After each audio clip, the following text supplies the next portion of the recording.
guys, Taja back for another YouTube video. Yes, in my bonnet once again. Yo, I'm sorry. You know, it's like I always get these epiphanies late at night. Late at night. I don't know.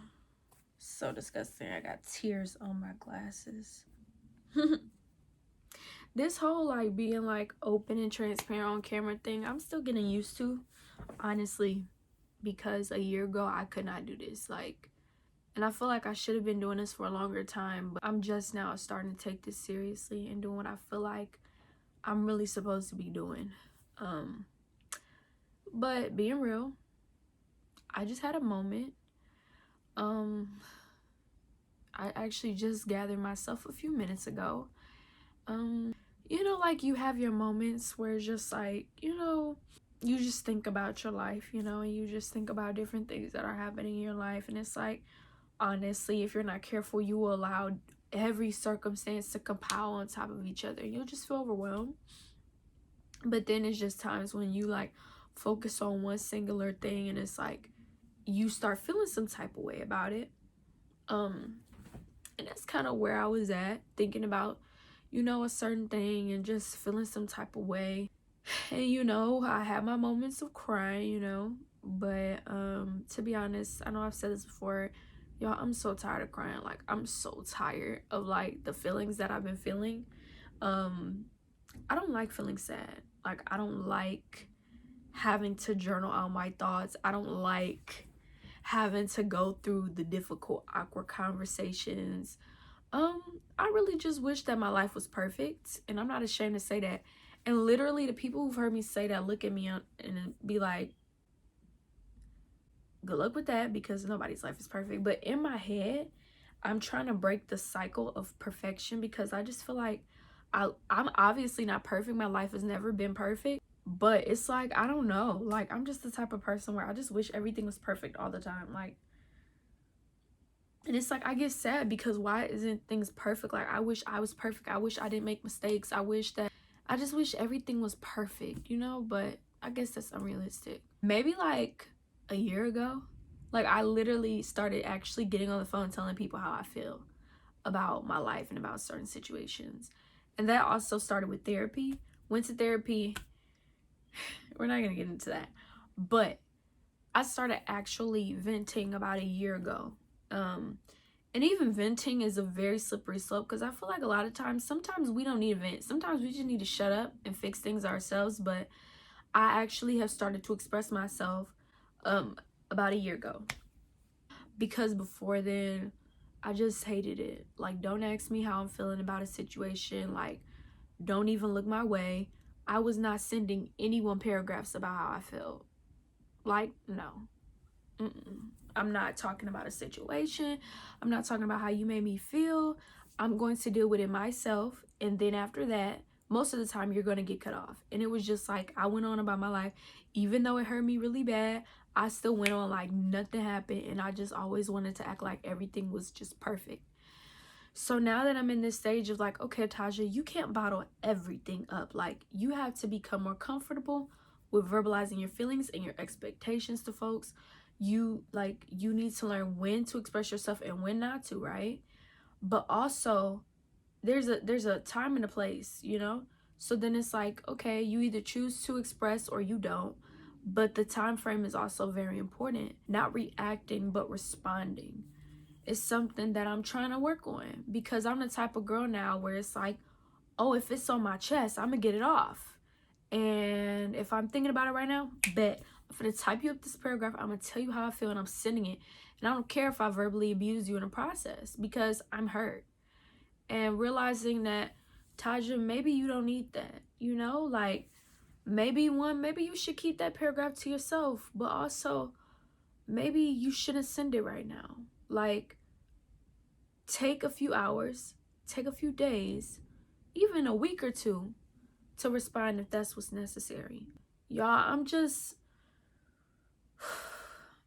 I just want peace in my life. Like, and it's so hard, because it's like, I feel like as human beings, like, all of us want peace. Like, there's some people who wake up and they say, the new saying is like, oh, I'm gonna wake up and choose violence, da da da da. But I feel like most of us on this planet, we want peace. Like, all we want, you know, we want to smile every day. We want to be okay. We want to have peace, you know, like we want to feel loved by the people we have in our lives. We want to feel cared for. That's what I want. And after these 2 years of my life, y'all, and just my life in general, bro, like I'm really trying. I'm really trying to find peace. And like I'm really trying to get the things that I need. I feel like all of us at some point or another in our lives are trying to find either a solution or a distraction, right? And it's so easy to settle for a distraction to make you feel okay. And it's like, in the end, that distraction isn't going to give you any peace or solace about who you are, your existence as a person. But it's just hard because it's like the peace that surpasses all understanding. Like, I know God can give it to me, but sometimes it's like, geez, Lord, like oh my God, it's just hard, you know. But it's like, even through this season of my life, like I can literally feel God.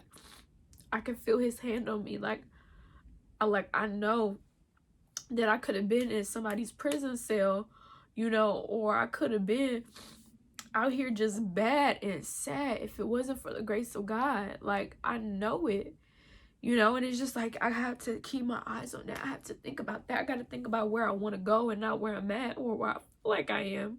I have to keep pressing. I have to keep pressing, and I got to keep my eyes on the prize, period. And I have to be so committed to getting there, and I have to be so committed to detaching myself from anything that can get in the way. It's just so hard as humans, you know. We build attachment to things, we build attachment to people, and it's like, going forward, how do you maneuver that, you know? Like, how do you maneuver that?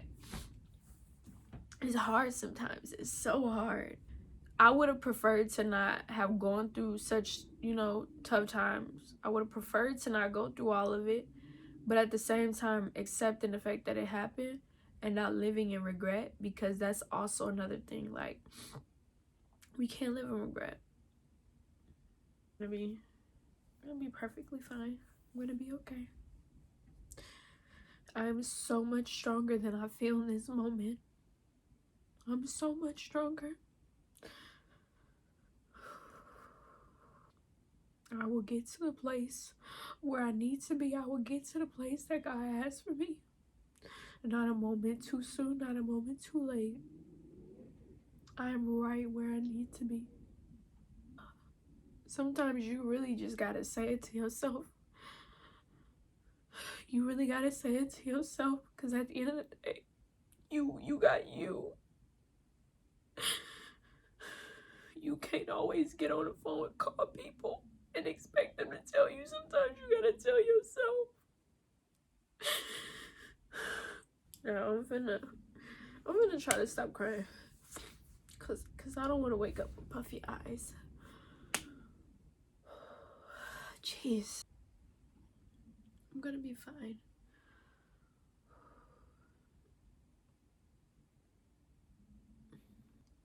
Y'all are seeing in real time what I be having to do to myself to calm down. During this time, I will put on worship music, I'll start praying, or I'll read my Bible, y'all. Because one thing about me, like, bro, I really know that without God, like, I'm a cool person. Like, I'm a cool person, I guess, right? And when I say a cool person, like, I'm just saying, like, I'm not out here being horrible to people. But without God, like, that's really my potential. Like, I'm real life crazy. Because if I'm not gonna be addicted to something, I'm going to be busting somebody's head. Like, y'all, I'll be ready to risk it all. Like, honestly. Like, just over stuff. And then I'm like, girl, relax. Girl, I'm gonna tell myself, relax. You literally gotta shut thoughts down as they come to you. thoughts that make you overthink, thoughts that make you question your value, thoughts that make you feel some type of way. You literally gotta like, and sometimes it don't even be the devil. Like, so many times we be blaming everything on the devil. Like, and the devil probably down in hell like, bro, I'm not even doing nothing. And that's the problem. Like, sometimes you just gotta confront you. It's really not always the devil. Like, stop, bro. It's not the devil making you cuss. It's not the devil making you steal. It's not the devil making you do this and that. First of all, you're human. You're inherently flawed. Like, it's really not the devil, baby. Sometimes it's okay to take responsibility. Like, I be having to, nope. Because I know that I overthink.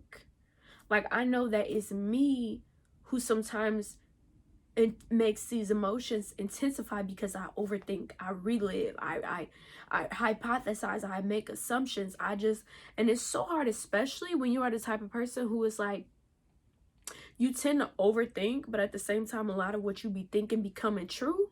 So it's like, dang, you be like, oh my God, am I overthinking, just paranoid because of the things I went through in the past? Or is it really just gonna happen again because I've seen it? You know what I mean? It's just like, bro, it's like, either way, you have to shut it down. And it's like, you have to believe, okay, like you have to set a habit of shutting it down and just knowing that if it's actually gonna happen and if it's a warning, your intuition, that Holy Spirit is gonna show you, and it's gonna become clear. But it's like you just overthinking in your head, just sitting somewhere. Shut it down, because it starts a cycle. It starts a habit of you reliving and rehatching things, and all it does is just perpetuates anxiety. All it does is just add to depression. And like, I'm speaking from experience, bro. Like, ooh, I can't even tell y'all. Like, it's like, it's a battle for my mind, for real. It's a battle for my mind. It's a battle for my heart. Like, you really have to guard your mind and guard your heart. Like, you have to be so guarded these days, because everything and anything is trying to latch itself onto us as human beings.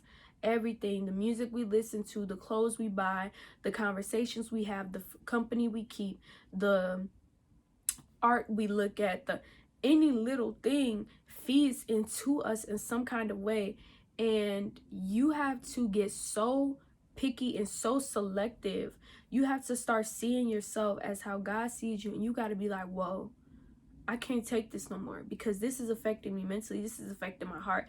And the heart is already so full of so much deceit. Like, the heart is just literally, there's so much conflict in the heart. And so imagine you just ingesting every single thing and just allowing it just come into, imagine how conflicted, how lost, how aimless you are, because you're allowing everything to impact you and to influence you because you're not guarding yourself.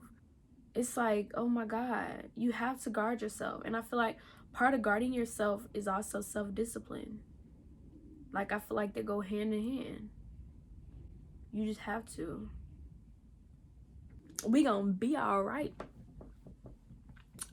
We gonna be all right. We gonna be all right. We gonna be all right. We gonna be all right. We're gonna be all right. Okay, guys. It's a Duffy affair.